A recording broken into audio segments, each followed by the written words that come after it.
So back in August, I did a video on Eden Eternal Vendetta titled My First Day in Eden Eternal Vendetta, which was more or less my first 6 or so hours in the game. I covered things like character creation, the low-level leveling experience from 1 to 30, and some of the features that made the game unique and stand out to me. Several patches have been released for the game since my initial recording, including the addition of things like an increased level cap all the way up to level 120, new level 100 trials, new level 100 weapons and armor, a daily login system, the new Halloween event, new dungeons, and some sweet cosmetic items. If any of that has you excited, then be sure to jump into Eden Eternal Vendetta right now by following the link in the description and pinned comment.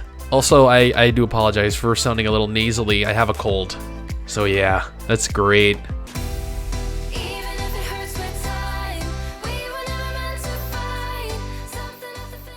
Unfortunately, this time my wife Mrs. STIX was too busy with work to accompany Wiggy and I, so we had to continue on without her. So I will preface this entire video right now. It was a lot, and I mean a lot more difficult without our trusty healer to keep us alive. Especially since both Wiggy and I have such chaotic playstyles, this made surviving and ultimately completing content significantly more painful, but we learned over time how to deal. That is, until my wife inevitably comes back, because we don't want to have to do this without a healer. See, this is exactly why we needed her, and she abandoned us. She left us here all alone to fend for ourselves, like we're actually capable of that. Blah. One of the things I enjoy most about MMOs is the dungeon experience. I enjoy being able to go through a variety of dungeons and see exactly what they offer the player in terms of challenge and diverse scenery. Snowy, icy tundras filled with little dragons, lush forests and swampland filled with poison monsters, you know, the list goes on. Thankfully, Eden Eternal actually offers a plethora of dungeons scattered across each and every zone we've encountered thus far, leaving little for me to actually want. But just because there's a lot of dungeon content doesn't mean that the game is actually lacking for open world content. Quite the contrary, actually. Eden Eternal is mostly populated by open world content that takes place in the form of side quests and story quests. Story quests actually lead you into each dungeon, so really you get to experience both forms of content due to one another. And this is why you need a healer. And this right here. And yeah, well, you know, you get the general point here. This happened so many times. I'm probably just gonna leave this here because I mean, not only is it embarrassing, but I mean, it's probably just gonna get irritating. Thank God you guys are not watching this live streamed. It would be pathetic. Part of the fun of the game actually lies within its difficulty. It's an older game released all the way back in 2010, a time when MMOs were actually more difficult than they are now, and they didn't hold your hand like they currently do. I love a challenge, I really do, unless it's like a jumping puzzle, because hell no. Being forced to take on smaller groups of monsters in dungeons and out in the open world is, you know, something that players these days are probably not all that used to. Sure, it's a slower way of playing, but at the same time, it ends up providing meaning, I guess, behind what you actually do. You're not just running around face rolling everything like you do in Blade and Soul. The only difficulty I had in that game was actually continuing to play it. Look at those adorable little angelic jellyfish? Surely they're not dangerous, right? Oh God, why did I lure them all together? Why did I believe that was a good idea? For everyone watching, luring everything together as a squishy mage is probably ill-advised. Yes, level 35. That's 5 levels so far, and it's only been a couple minutes of video as well. I'm doing great here.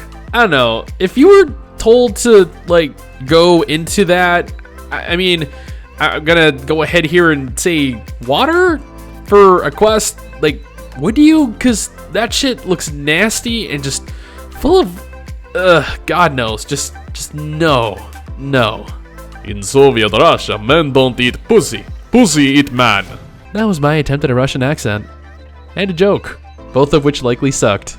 Yeah, I'm not very good at this. Anyway, this is a prime example of how well we do in dungeons. The two of us jump right in, get our asses kicked, but still somehow manage to survive.